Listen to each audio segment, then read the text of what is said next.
안녕하세요. 기초수학의 안준호 강사입니다. 자, 여러분께서 앞으로 본격적인 수학 공부를 하시는 데 있어서 우리가 꼭 알고 가야 되는 기본적인 개념들이 있죠. 물론 우리가 다루는 교과에서들도 이제 기본 개념을 많이 다룬다라고 하지만 그보다 조금 더 기초적으로 우리가 알아야 되는, 그래서 교재에는 잘 나타나지 않는, 여러분이 이미 알고 있다라고 생각하기 때문에 나타나지 않는 그러한 개념들을 같이 한번 정리해 보고요. 그리고 우리가 앞으로 공부하는 수학에 대해서 이 정도는 좀 우리가 알아야 그 내용들을 이해할 수가 있다라고 하는 밑거름이 될 만한 그런 기본 개념들을 같이 학습해보는 시간이 되겠습니다. 그 중에 제가 첫 번째 강의로 준비한 것은요. 칠판에 보시는 바와 같이 이제 수화식이라는 제목으로서 1강을 준비를 했습니다. 이 수화식이라는 단원에서는요. 제가 이제 수의 체계, 수의 체계라고 하면 뭐 이른바 조직도 같은 거예요. 수들 사이에 어떤 관계가 있고 어떤 포함 관계가 있는지 이런 것들을 알아보려고 하는 거고요. 그에 따라서 세부적으로 수들의 어떤 정의라든지 성질을 나타낼 수 있다면 그런 기초적인 성질을 대해서 한번 살펴보도록 하겠습니다. 그리고 두 번째 내용으로는요. 식, 단항식과 다항식이라고 하는데요. 이 단항식은 무엇이고 다항식은 무엇인지, 그리고 그에 따라서 우리가 알아야 되는 기본적인 개념은 어떤 것들이 있는지 같이 한번 정리해 보려고 합니다. 자, 준비되셨으면 그럼 첫 번째 내용부터 같이 한번 살펴보도록 하겠습니다. 자, 첫 번째로 보시면요. 제가 이제 앞서 말씀드렸던 것처럼 수의 체계라고 하는 것을 먼저 소개를 하고 있는데요. 자, 수의 체계는요. 우리가 알고 있는 가장 기본적인 수가 뭐가 있습니까? 그렇죠. 자연수라고 하는 것이 있죠. 이 자연수라고 하는 게 있고요. 또 여러분 한 번쯤 들어봤을 그렇죠. 정수, 뭐 유리수, 무리수 또는 뭐 실수 이런 말 들어보셨을 거예요. 그죠? 자, 얘네 사이에 어떤 포함 관계가 있는지 한번 확인을 해 보도록 하겠습니다. 자, 일단은 우리가 알고 있는 가장 기본적인 어떤 수의 단위라고 할까요? 자, 자연수라는 녀석이 있죠. 자연수.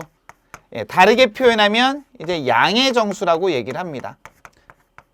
이미 여기서 알 수 있듯이 이제 자연수라고 하는 거는 정수의 한 종류라고 생각하시면 되겠어요. 자, 그리고 이 녀석 외에도 또 뭐가 있을 거냐면 0이라는 녀석이 있겠고요. 그리고 음의 정수라고 하는 녀석이 있죠. 자, 음의 정수라고 하는 거는 여러분이 잘 알고 계신 마이너스 1, 마이너스 2와 같이 우리가 뭐 수직선상에서 한번 나타내 본다라고 한다면 이렇게 수직선이 이렇게 주어졌을 때 자, 여기 5를 기준으로 얘가 원점이 되겠죠. 자, 얘를 기준으로 오른쪽으로 가면 1, 2와 같이 자연수가 나타나게 되고 왼쪽으로 가면 마이너스 1, 마이너스 2와 같이 음의 정수가 나타나게 되는 거죠. 자, 이렇게 수직선 위에서 한눈에 알아볼 수 있게 표현할 수도 있겠지만 우리가 자연수 음의 정수란 이름을 줌으로써 이 수가 원점, 즉 0을 기준으로 얘보다 큰 수인지 작은 수인지를 확인하실 수가 있게 됩니다. 자, 이러한 세 종류의 수를 통틀어서 우리는 간단히 정수라고 얘기한댔어요. 그죠? 자, 그러면 우리가 다루는 수에는요. 이제 자연수, 0, 음의 정수, 즉 통틀어서 정수밖에 없습니까? 그렇지 않죠. 자, 정수 외에도 우리가 흔히 말하는 분수라고 하는 녀석이 등장을 해요. 자, 분수라고 하는 것은 여러분 알고 계신 뭐 2분의 1, 3분의 2 뭐 이런 수들을 얘기하게 될 텐데요. 자, 이런 것들을 우리는 정수 아닌 분수. 근데 분수라고 하기에는 조금은 범위가 넓어요. 이 분수라고 하는 거는 뭐 2분의 루트 2 같은 것도 분수가 되기 때문에 우린 조금 더 정확하게 루트 2와 같은 무리수를 사용하지 않은 분수꼴. 그래서 유리수라는 이름을 줍니다. 정수가 아닌 어떤 유리수의 형태. 그죠? 자, 그래서 이 정수가 아닌 유리수의 형태라고 하는 것은 여러분이 아마 이제 수라는 단원에서 어떤 것들을 배우시게 될 거냐면 유한소수, 무한소수 두 가지 개념을 배우시게 될 텐데요. 이 유한소수라고 하는 것을 이제 소수니까 분수꼴로 나타내게 됐을 때 유리수라고 얘기를 합니다. 자, 물론 이제 무한소수 중에서도 계속해서 소수점 아래 숫자들이 반복해서 나타나면 어떠한 일정한 규칙으로 반복해서 나타나면 역시 유리수로 표현할 수가 있기 때문에 이런 경우도 정수가 아닌 유리수라고 얘기를 하겠죠. 자, 이 부분에 대해서 자세하게는요. 우리가 본 교과에서 좀 더 다루도록 하겠고요. 자, 우선 우리가 오늘 배울 내용은 기본적인 이제 수의 조직도, 이 체계를 보고자 하는 거니까 이렇게 한번 나타내 보도록 하겠습니다. 자, 그러면 정수도 있고요. 정수가 아닌 유리수가 있는데요. 자, 얘네들을 통틀어서 우리 뭐라고 할 것이냐? 이미 여기서 얘기했죠. 자, 뭐라고 했어요? 그렇죠. 유리수라고 합니다. 유리수. 유리수라고 하는 녀석이 등장을 해요. 자, 그럼 유리수. 이 유리수라고 하는 건 수학에서 역시 굉장히 중요한 개념이 될 텐데 얘는 뭐라고 부릅니까? 예, 지금 말씀드린 대로라면 정수가 될 수도 있고 정수가 아닌 어떤 분수의 형태, 즉 무리수를 포함하지 않은 분수 형태다라고 말씀을 드릴 수도 있겠지만 수학에서 얘기하는 무리수의 정확한 정의. 자, 이 유리수의 정의는 정확히 아셔야 돼요. 이 유리수의 정의는 제가 문자를 좀 이용하면 P분의 Q꼴로 나타낼 수 있는 수여야 됩니다. Q꼴로 나타낼 수 있는 어떤 수를 유리수라고 합니다. 자, 그러면 여기서 이제 애매한 게 하나 생기죠. P분의 Q꼴로 나타낼 수 있어? 그럼 얘가 2야. 얘가 루트 2야. 2분의 루트 2. 이건 아까 유리수가 아니라면서요. 그죠? 자, 그래서 조건이 하나가 붙습니다. 어떤 조건이 붙냐면 P분의 Q꼴로 나타내되 이때 P와 Q는 정수라는 조건이 붙어요. 자, 그리고 우리가 분수 형태의 어떤 수를 표현할 때 4분의 2와 같이 그대로 두지 않죠. 여러분 4분의 2라는 결과가 나오게 되면 분모 분자를 2로 약분해서 2분의 1로 표현을 하게 됩니다. 맞죠? 자, 이런 걸 기약분수라 부르죠. 자, 다시 말하면 더 이상 공통으로 약분이 되지 않도록, 다시 말하면 공통약수라고 하죠. 공약수라고 합니다. 공약수가 존재하지 않도록, 존재한다면 1만 존재하도록 두 수의 관계를 만들어 주시는 거예요. 자, 그런 걸 뭐라고 부르냐면 P와 Q는 공약수가 1뿐이다. 서로소라고 합니다. 예, 서로소에 대한 개념은 뭐 간단히 말씀을 드리자면 어떤 두 자연수가 주어졌을 때 두 수의 공약수가 1뿐인 경우를 서로소라고 합니다. 그럼 공약수는 뭘까요? 자, 이거는 조금 더 뒤에서 제가 다시 한번 소개를 하도록 하겠습니다. 자, P와 Q는 서로소인 뭐라고요? 정수. 자, 그리고 수학에서 분모가 0인 건 존재하지 않죠. 따라서 0으로 나누는 경우는 있을 수 없다. 그러니까 분모 P가 0이어서는 안 된다. 자, 이런 조건을 만족하는 수를 우리는 유리수라 부르게 됩니다. 맞죠? 여러분께서 잘 알아두셔야 되는 개념이에요. 우리가 문제 풀 때 많이 사용하는 개념들이기 때문에 여러분께서 꼭 기억을 해주셔야 됩니다. 자, 그리고 유리수만 존재합니까? 그렇지 않아요. 자, 유리수 외에도 뭐가 존재하냐면 이제 무리수라고 하는 녀석이 등장을 해요. 이제 무리수라고 하면 우리가 예를 들면 여러분 알고 계신 루트 2나 파이 뭐 이런 경우들을 무리수라 부르죠.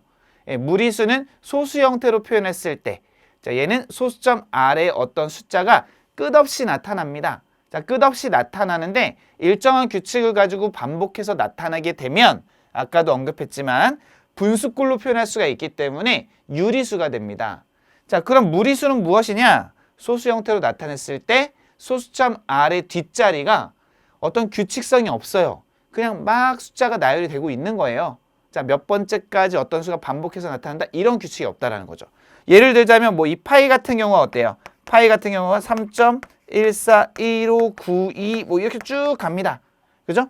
근데 이 숫자가 뭐 1이나 5는 나올 수 있겠지만 뭐 141592라는 패턴이 또 반복해서 나타나거나 그러지 않는다라는 얘기죠. 예, 어떤 규칙성이 없이 쭉 나열되는 이런 소수꼴을 우린 무리수라고 부릅니다. 맞죠, 여러분? 자, 그러면 이제 유리수와 무리수 이렇게 주어진다고 했는데 더 큰 수집합은 없습니까? 있죠. 자, 누가 존재합니까? 그렇죠. 실수라고 하는 녀석이 존재해요. 실수.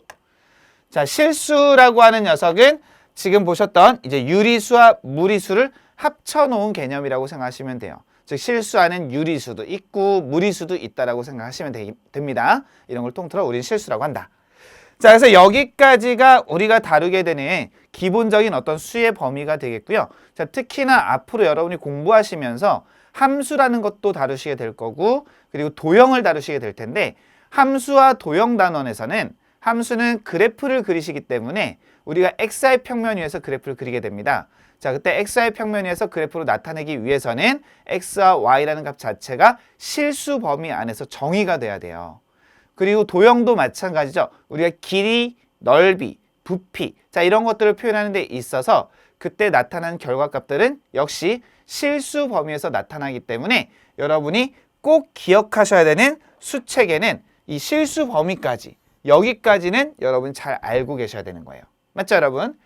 그래서 포함관계를 따지자면 이렇게 된다라는 얘기죠. 이렇게, 그리고 이렇게, 여기서 이렇게.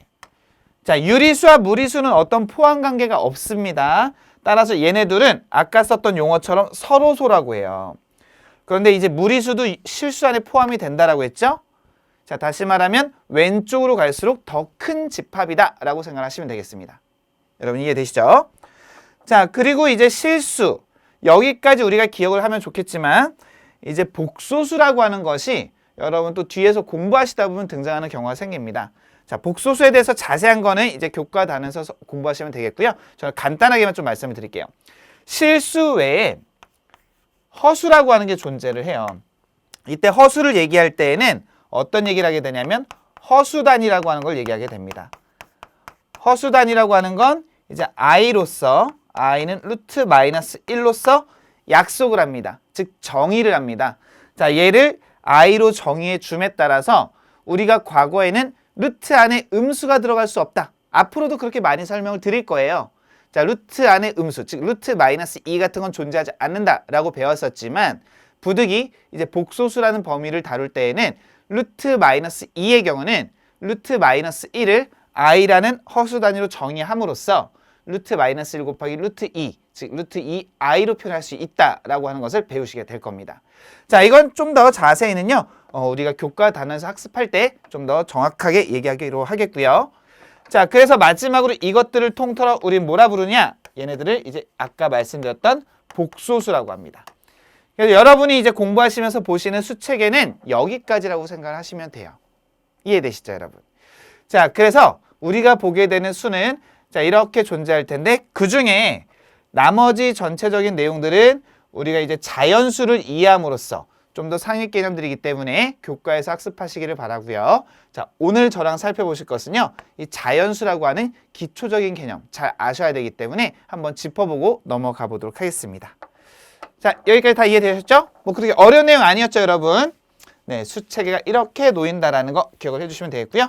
자, 앞서 말씀드렸던 이제 자연수에 대해서 한번 간단히 살펴보도록 하겠습니다.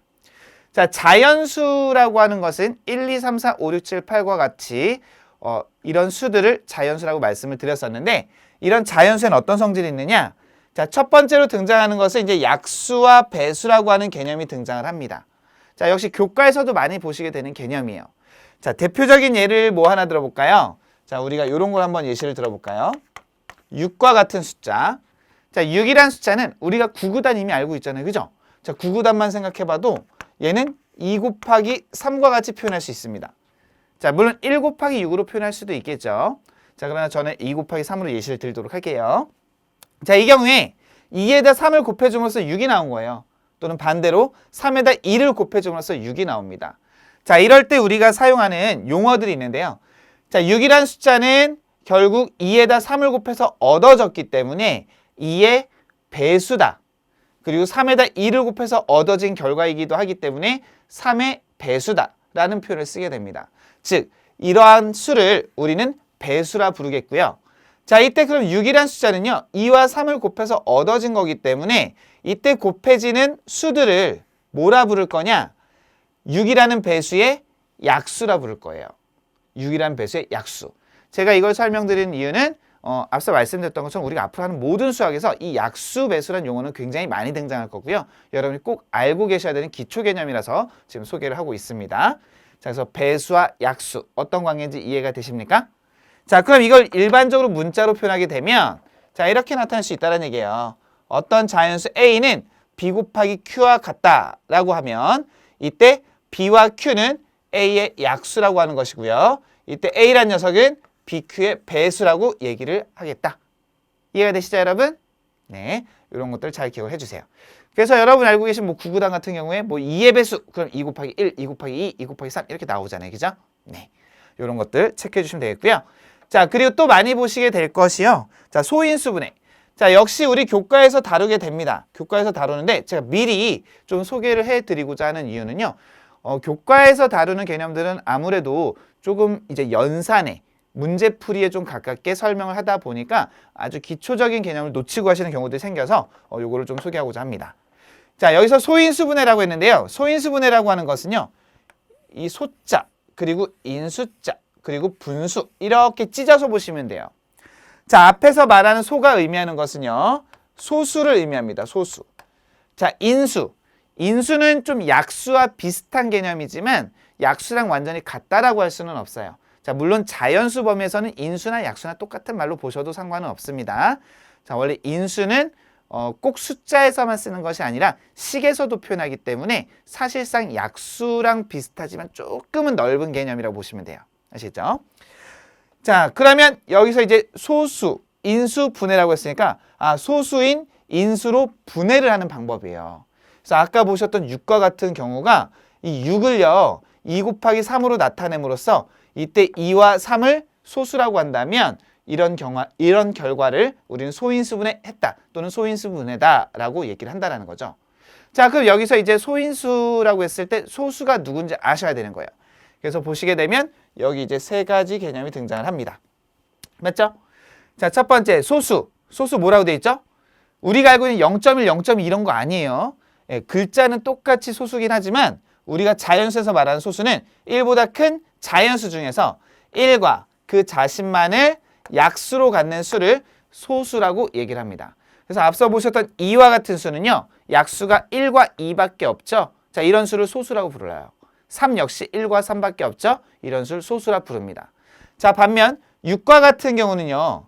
6의 경우는 약수를 써보면 1, 2, 3, 6이라는 4개의 어떤 약수가 등장을 합니다.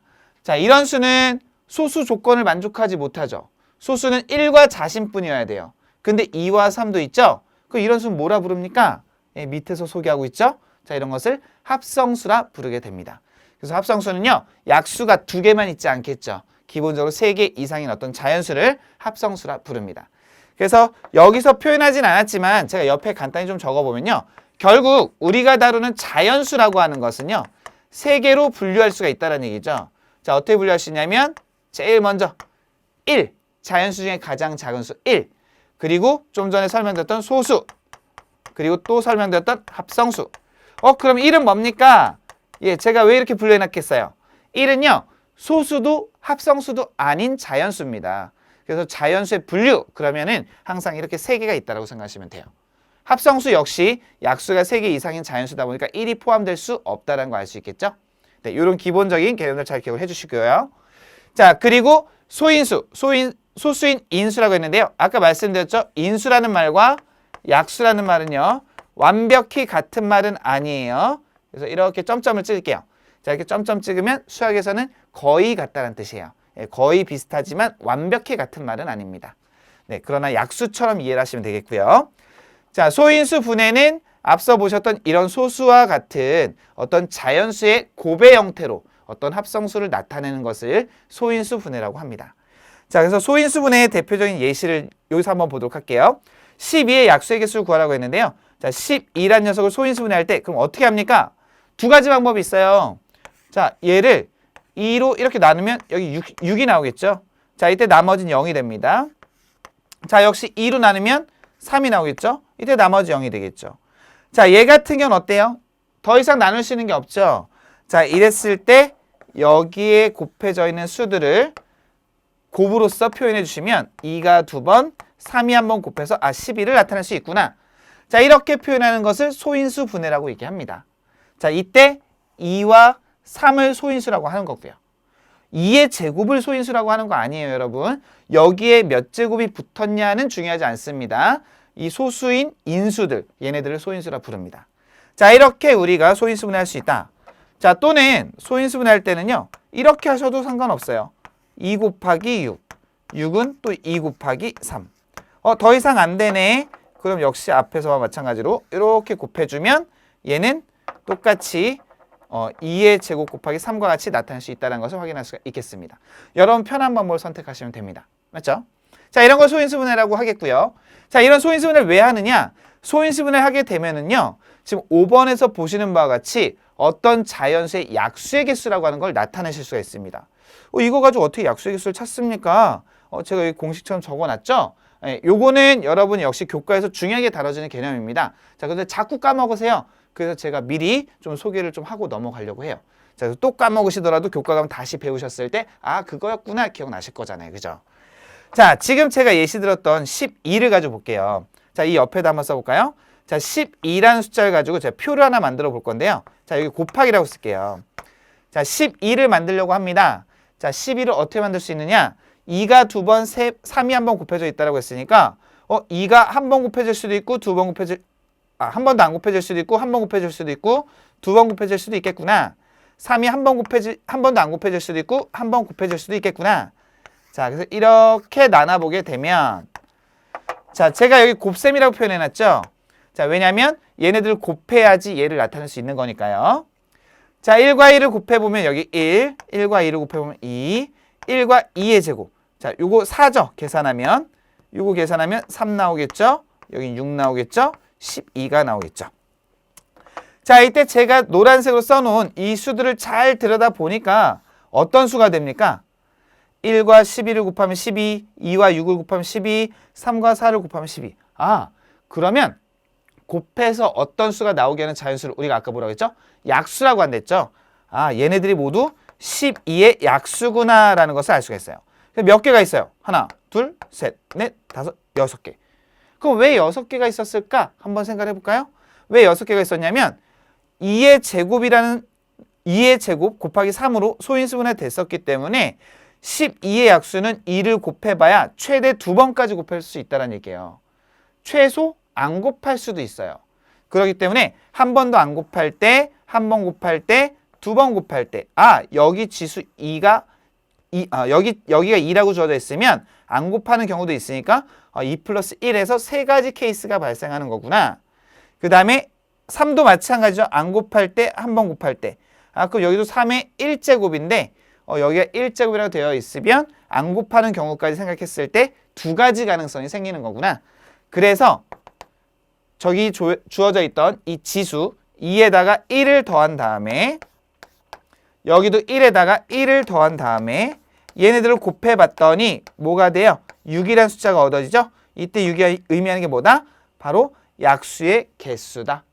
아, 그래서 이런 예시를 통해서 우리가 어떤 자연수를 소인수분했을 때 여러분 이거 꼭 기억하셔야 돼요. 여기 뭐라고 나왔죠? 소수라고 나왔죠? 소인수분했을 때요. 소인수분해 A와 B는 반드시 소수여야 됩니다. 소수가 아닌 경우에 성립하지 않아요. 소인수분했을 때의 결과를 가지고 여기 지수에다 1씩 더해서 곱해주면 이것이 바로 주어진 자연수의 약수의 개수를 나타내는 것이다 라는 것을 알 수 있다는 얘기죠. 이해되십니까? 네, 그래서 이런 내용들 여러분이 앞으로도 교과에서 많이 보실 내용들이겠지만 중요한 내용이고 여러분들이 그때 가서 또 어렵게 느끼시는 부분들 그리고 많이 잊고 넘어가시는 부분들이라서 간략히 소개를 좀 해봤습니다. 자, 이 내용들 잘 정리해 두시기 바라고요. 자, 다음으로 넘어가 볼게요. 제가 아까 초반에 공약수란 얘기를 했었어요. 그죠? 공약수, 그리고 공배수. 자, 이런 용어들이 우리가 앞으로 사용하게 될 용어들이 될 텐데요. 간략히만 좀 정리해 봤습니다. 자, 공약수는요. 말을 그대로 풀어서 보면 공통약수를 공약수라고 합니다. 자, 그래서 2개 이상의 자연수의 공통인 약수다. 자, 이게 무슨 말이냐? 자, 여기 예시가 있죠? 24와 36이 있습니다. 자, 이때 최대 공약수를 찾아봐라 하는 것이 우리가 주로 보게 될 문제가 될 텐데 자, 일단 공약수를 찾아보면 24의 약수를 써보면요. 1, 2, 3, 4, 6, 8, 12, 24와 같이 일일이 나열하실 수가 있어요. 자, 36도 마찬가지죠. 약수를 써봐라. 그럼 1, 2, 3, 4, 6. 그 다음에 9로 넘어가겠죠. 그 다음에 여기는 12가 있겠죠. 그 다음에 18, 36. 자, 이렇게 일일이 역시 나열하실 수가 있습니다.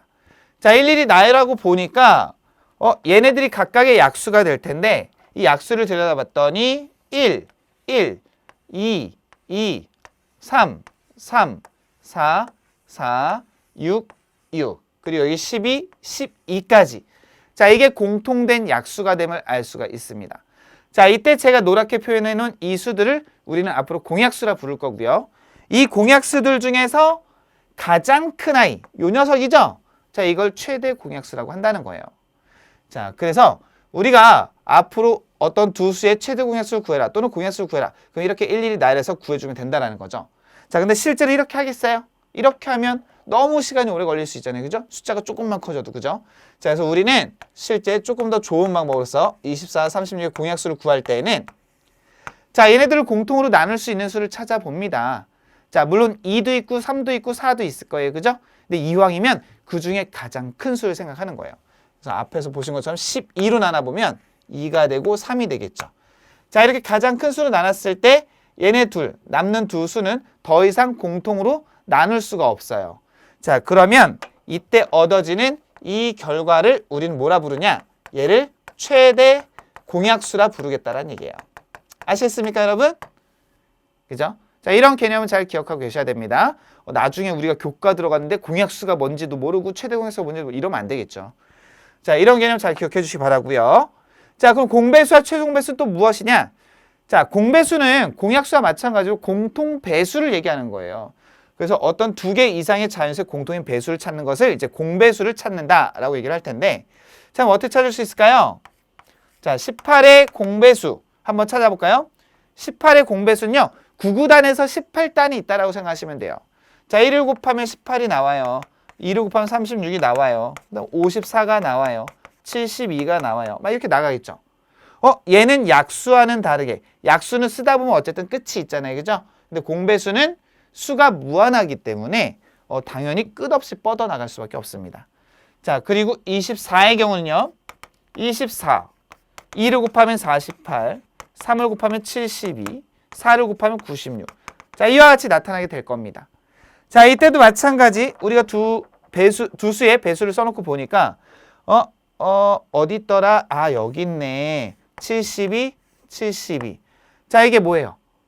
공통 배수가 되는 거죠. 자, 물론 72만 있는 게 아니에요. 뒤에 가다 보면 이 뒤에 144와 같은 수가 또 있을 거예요.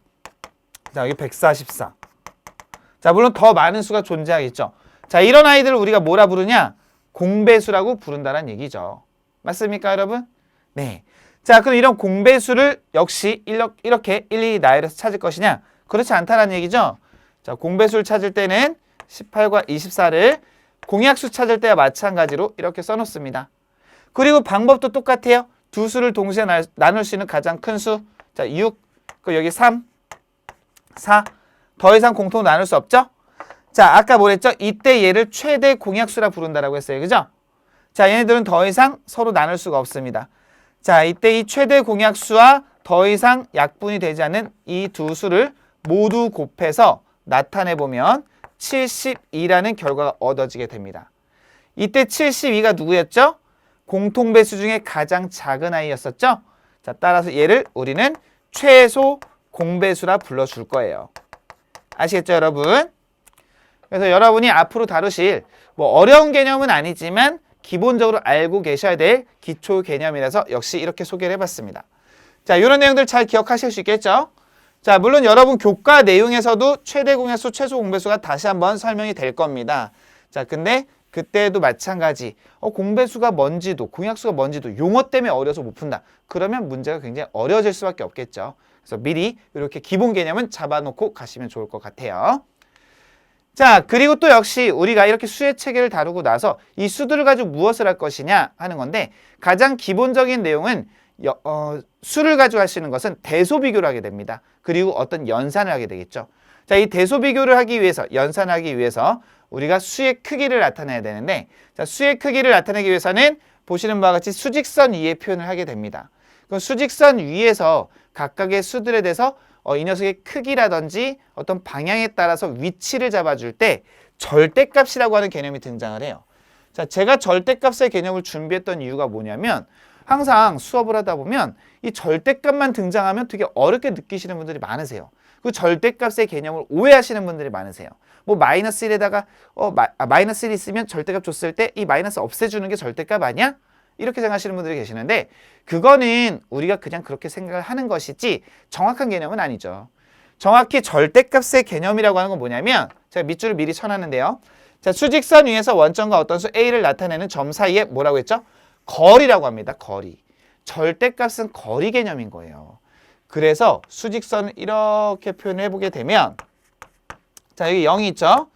자, 여기에 제가 2라는 숫자가 있다라고 한번 해볼게요. 여기 마이너스 2가 있다라고 한번 생각해 보도록 하죠. 자, 0에서 2까지 이 점을 나타내보면 이 사이의 거리는 얼마가 됩니까? 2가 되겠죠? 자, 물론 오른쪽으로 진행했기 때문에 플러스 방향 2가 됩니다. 그러면 0에서 똑같이 거리가 2인 점이 얘밖에 없겠느냐? 그렇지 않죠.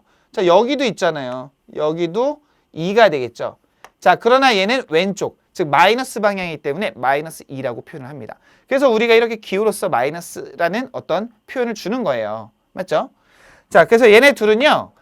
마이너스 2와 2라는 값은 실제로 같은 값은 아니지만 원점을 기준으로 거리를 비교했을 때 서로 어때요? 같아지겠죠. 그래서 마이너스 2, 원점으로부터 마이너스 2까지 거리라는 녀석과 원점으로부터 2까지 거리라는 녀석은 언제나 같다라는 것을 알 수가 있습니다. 이때 결과값은 거리값이기 때문에 2가 되겠죠. 예, 거리는 0 또는 양수로 표현이 되기 때문에 2로 나타납니다. 그래서 여기서 이제 오해가 생기는 거예요. 아, 마이너스에다 절대값을 주면 마이너스 그냥 버리는 거야? 그냥 편의상 그렇게 생각하는 것이지 정확한 의미는 이렇다라는 거 잘 기억을 해 주세요. 그래서 절대값 나오면 쫄지 마시고 아, 절대값은 거리 개념이구나. 이렇게 생각하고 접근하시면 되겠습니다. 자, 그리고 두 번째로 등장하는 것은 아까 말씀드렸던 것처럼 이제 어떤 연산을 하려고 하는데 연산하는 과정에 있어서 기본적인 연산 법칙들이 등장을 합니다. 이것도 처음 보면 되게 어렵게 느끼세요. 자, 뭐가 등장하냐면 교환 법칙, 결합 법칙, 분배 법칙 세 가지 연산 법칙이 등장하게 돼요. 자, 교환 법칙은 말 그대로 뭐냐면 교환, 바꿔줄 수 있다는 얘기예요. 자, 우리가 덧셈과 곱셈이라는 어떤 연산을 줬을 때 예를 들면 1 더하기 2를 하나 2 더하기 1을 하나 3이라는 결과는 바뀌지 않죠. 즉 덧셈에 대해서 둘의 위치를 바꾼다라고 해서 그 결과가 달라지지 않는다. 즉 교환에도 결과는 똑같이 성립한다. 자, 곱셈도 마찬가지죠. 2 곱하기 3이나 3 곱하기 2나 똑같은 결과를 가져오겠죠. 즉 덧셈과 곱셈에 대해서 우리는 위치를 바꾸어 연산해도 그 결과가 변하지 않는다 라는 의도에서 이제 교환 법칙이라는 용어를 쓰게 됩니다. 자, 요거 내용 잘 기억을 해주세요. 자, 결합 법칙은 뭘까요? 결합, 묶어준다라는 얘기예요. 자, 역시 덧셈과 곱셈에 대해서 얘기할 텐데요. 1 더하기 2 더하기 3을 한다라고 한번 생각해 봅시다. 1 더하기 2 더하기 3, 1 더하기 2 더하기 3. 자, 얘네 둘을 먼저 더할 거예요. 자, 수학에서 소가로를 쓰고 중가로를 쓰고 대가로를 쓰는 것은 연산 순서를 정해주는 데 목적이 있습니다. 자, 소가로 이렇게 줬다라는 얘기는 얘네들부터 연산해라. 자, 둘이 더하면 얼마예요? 3이죠. 그리고 3 더하면 얼마예요? 6이 됩니다. 자, 그럼 이번에는 1 더하기 2 더하기 3에서 뒤에 두 개를 먼저 더할 거예요. 5가 되겠죠? 거기다 1을 더해요. 6이 되겠죠. 결과가 바뀌었나요? 바뀌지 않죠. 다시 말하면 덧셈이란 똑같은 연산을 줬을 때에 묶는 순서를 앞에 두 개를 먼저 연산하나 뒤에 두 개를 먼저 연산하나 그 결과는 변하지 않는다는 얘기죠. 즉 묶는 순서에 상관없이 결과가 변하지 않는다. 자, 그래서 결합 법칙이라고 얘기를 하는 거예요. 자, 곱셈도 마찬가지가 됩니다. 여러분. 자, 그리고 마지막으로 분배 법칙 또는 글자 바꿔서 배분 법칙이라고도 얘기를 합니다. 자, 그러나 우리 수학 교과들은 보통 분배 법칙이라고 소개를 하죠. 자, 이거는 이제 서로 다른 연산에 대해서 자, 보시면 곱셈과 덧셈이 주어져 있죠. 자, 얘 연산할 때 어떻게 합니까? 한 가지 약속을 하는 거예요. 자, 얘 연산할 때는 야, A 곱하기가 얘랑도 한번 하고요. 얘랑도 한번 곱해주는 거예요. 그래서 A 곱하기 B 더하기 이 더하기는 가운데부 그대로 나온다는 얘기예요. 자, A 더하기 C로 표현할 수 있다. 자, 이런 것을 분배 법칙이라고 얘기를 합니다. 아시겠죠? 어렵지 않죠? 자, 분배 법칙은 반대로 이 결과물에 대해서도 A 곱하기가 공통이잖아요. 그래서 A 곱하기를 이렇게 묶어주고 괄호 안에 B 플러스 C로 쓸 수 있다라고 하는 것 역시 분배 법칙이라고 합니다. 아시겠죠, 여러분? 자, 그럼 여러분이 이쯤에서 궁금하실 수 있는 게 있어요. 지금 덧셈, 곱셈에 대해서만 얘기하시는데 뺄셈은 안 됩니까? 뺄셈은 네, 물론 이제 분배 법칙 같은 경우는 성립할 수도 있겠지만 교환 법칙이나 결합 법칙은 성립하지 않습니다. 자, 왜 그러냐? 여러분이 한 가지 예시를 또 들어보시면 되죠. 자, 1 빼기 2 빼기 3을 한다라고 생각을 해볼게요. 자, 이걸 계산했을 때에 자, 제가 이렇게 두 개를 묶어요. 자, 그럼 이거는 앞으로도 우리가 많이 연산하겠지만 마이너스 1이 돼요. 그럼 마이너스 3 계산하면 마이너스 4가 되겠죠. 조금 더 자세한 연산 방법은요. 우리 교과에서 다시 다루도록 하겠습니다. 자, 1 빼기 2 빼기 3에서는 그럼 이렇게 두 개 묶으면요. 이렇게 묶었어요.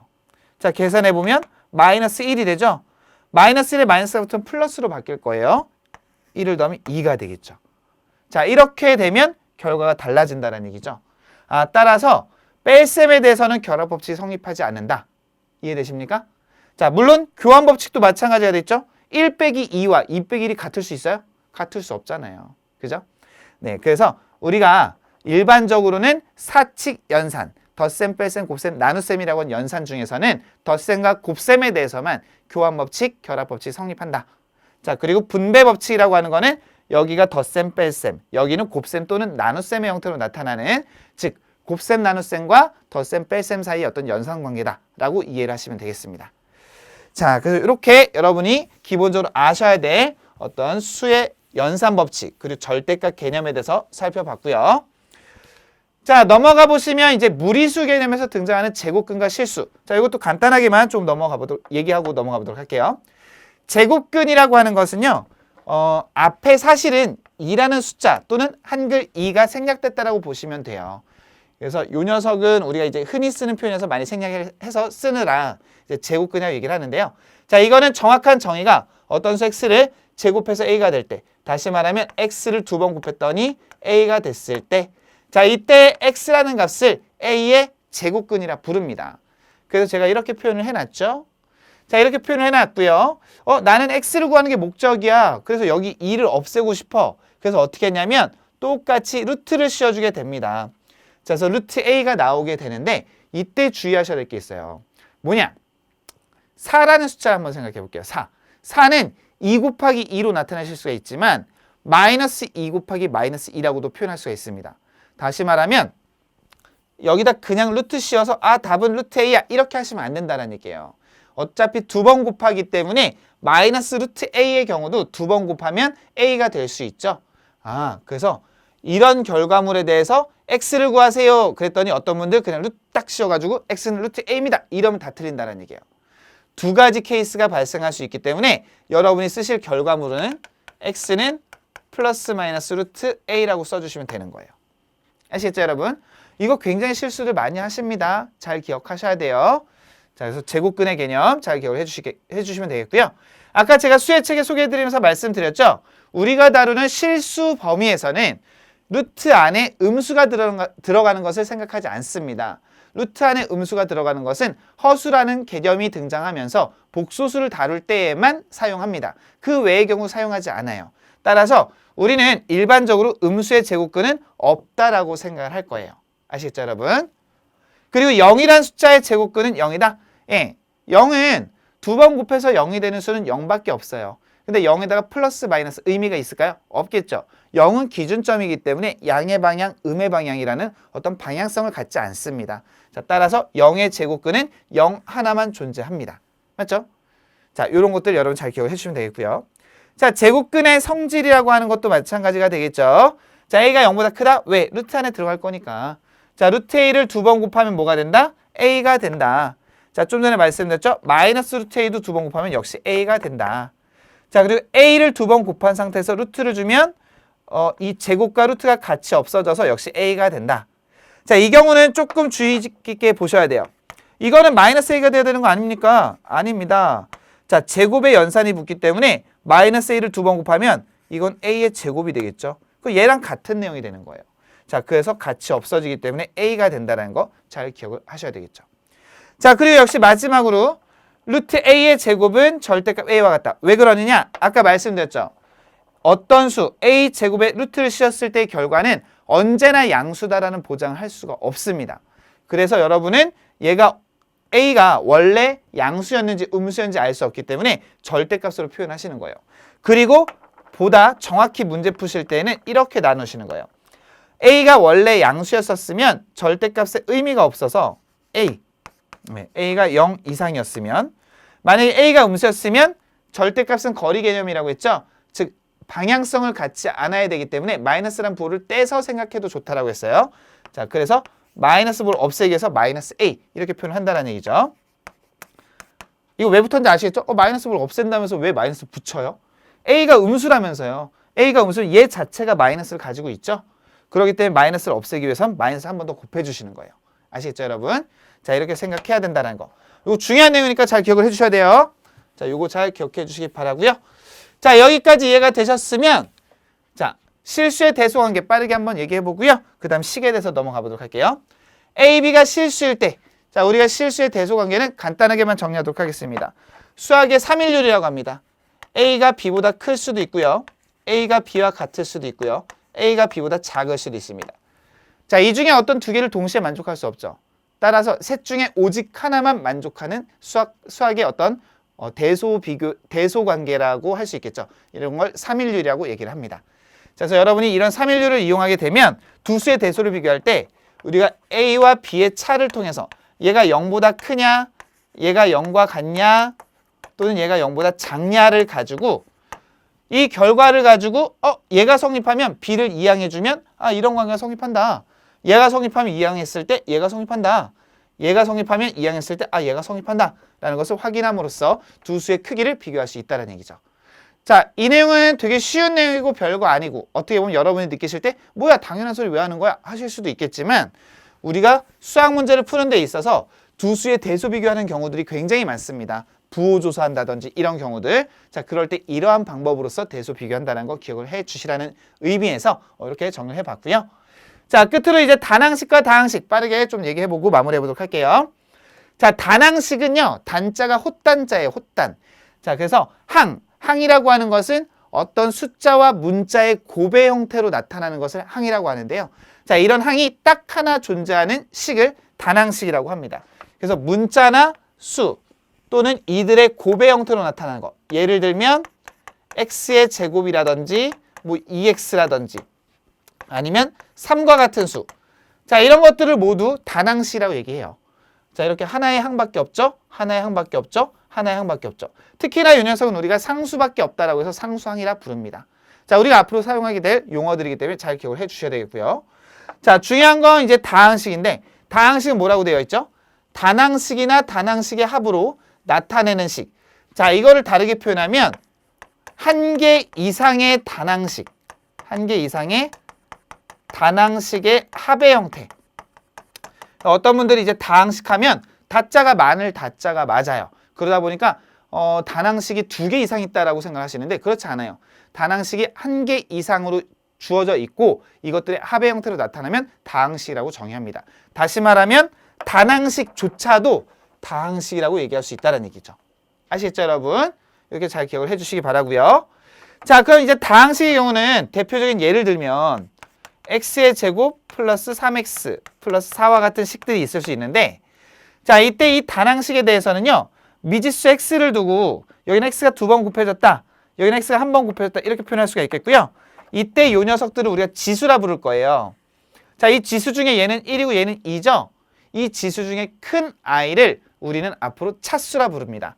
자, 그래서 차수란 용어가 등장을 한 거예요. 맞죠?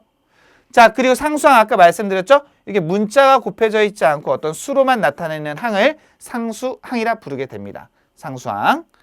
자, 그리고 동류항은 뭘까? 동류항이라고 하는 것은 2x, 3x. 자, 이것과 같이 곱해져 있는 수는 다를 수 있지만 자, 미지수를 들여다봤더니 같은 미지수고 지수, 즉 차수가 똑같아요. 자, 이런 경우를 우리가 동류항이라고 합니다. 즉 미지수가 같고 차수가 같은 항을 동류항이라 부른다. 같은 종류의 항이다 라는 의미가 되겠습니다. 자, 역시 제가 단항식과 다항식을 소개해드린 이유는요. 자, 수학을 하는 데 있어서 우리가 앞으로 함수도 다루고 하다 보면 이 식을 많이 다루게 되는데 이 단항식, 다항식이 가장 기초가 되고 근간이 되는 개념이기 때문에 잘 아셔야 되는 내용이 되겠죠. 자, 그리고 이 다항식을 가지고 우리가 앞으로 곱셈이라는 것도 하게 될 텐데요. 좀 전에 보셨듯이 x제곱, x세제곱 같은 표현이 등장하는 이유는 바로 이 중요한 지수법칙 때문에 그래요. 이 지수법칙은 강조를 해도 무리가 아니라고 생각이 되는데요. 자, 어떤 게 지수법칙이냐? m과 n이 자연수일 때 첫 번째 어떤 수 a의 m제곱과 a의 n제곱. 자, 이때 물론 a는 0이 아니어야 됩니다. 자, 이건 a를 n번 곱했다는 뜻이에요. a를 n번 곱했다는 뜻이에요. 따라서 이거는 a를 전체 n 플러스 n번 곱했다 이렇게 나타낼 수 있다는 얘기가 되겠죠. 자, 이게 지수법칙이고요. 좀 더 자세한 개념은요. 여러분 교과에서 다시 한번 다루시게 될 겁니다. 자, a의 m제곱. 그럼 나누기는 어떻게 합니까? 자, 나누기라고 하는 것은요.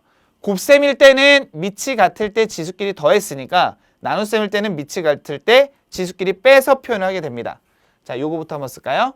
그래서 얘는 a의 n-n제곱. 자, 이건 다시 세 개로 쪼개지게 되는데 n-n이라는 숫자가 만약에 0보다 크다라고 한다면, 그리고 얘가 0과 같다라고 한다면, 얘가 0보다 작다라고 한다면 어떻게 될 것이냐? 0보다 크다라고 한다면 그때에는 우리가 그냥 a의 n-n제곱의 결과를 쓸 거예요. 그리고 0과 같다라고 하면 얘가 0과 같다라는 게 뭐예요? 둘이 같은 거니까 같은 걸로 같은 거 나누면 얼마겠어요? 그렇죠. 1이 되는 거죠. 1. n이 더 커. 뒤에 게 더 커. 더 많아. 그럼 이거는 우리가 뒤에 숫자가 더 크니까 n-m의 형태로 표현하고요. 자, 분수 형태로 표현할 거예요. 자, 왜 이렇게 되는지 조금 더 자세한 내용들에 대해서는요, 여러분이 교과에서 다시 한번 다루실 수가 있겠고요. 우리가 이런 교과들을 다루기 위해서 기본적인 내용들은 이렇게 기억을 좀 해 주셔야 되겠습니다. 자, 이러한 지수 법칙. 그리고 마지막으로 하나 더 쓰자면 a의 m제곱, 전체의 n제곱. 이거는 a를 n번 곱하고 그 결과를 또 n번 곱하는 거니까 결과적으로 a는 mn번 곱해졌음을 나타내는 지수 법칙이 등장합니다. 자, 이런 것도 한 번쯤 본 적 있으시죠? 여러분께서 잘 기억하고 계셔야 될 중요한 개념이라고 말씀드릴 수가 있을 것 같아요. 자, 이거 잘 기억해 주시기 바라고요. 자, 여기까지 이해가 되셨으면 자, 마지막으로 곱셈 공식과 인수분해.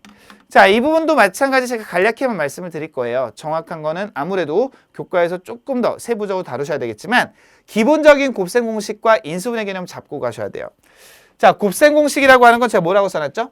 전개라고 했어요. 전개라고 하는 건 식을 펼치는 걸 얘기합니다. 그래서 어떤 걸 펼치는 거냐? a 플러스 b의 제곱. 자, 이것은 a 플러스 b와 a 플러스 b를 곱한다는 뜻이에요. 자, 그럼 여기 곱셈이 생략된 거예요. 어떻게 곱합니까?